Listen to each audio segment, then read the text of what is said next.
Sí, buena, mi gente, ¿cómo están? Espero que se encuentren muy bien. Bueno, tenemos una QC hoy para el día de hoy. Y este carro está totalmente rayado. Todo el hood, todo el capó está totalmente rayado. Miren, miren acá, miren acá, miren cómo está. Vamos a tratar de hacer un wet sand, una buena lija y tratar de hacer una corrección de pintura en este carro. Vamos a ver cómo nos queda.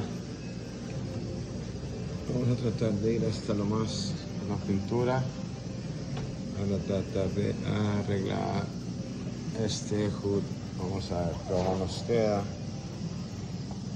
Prácticamente todo el carro está así, pero por el momento vamos a hacer el hood.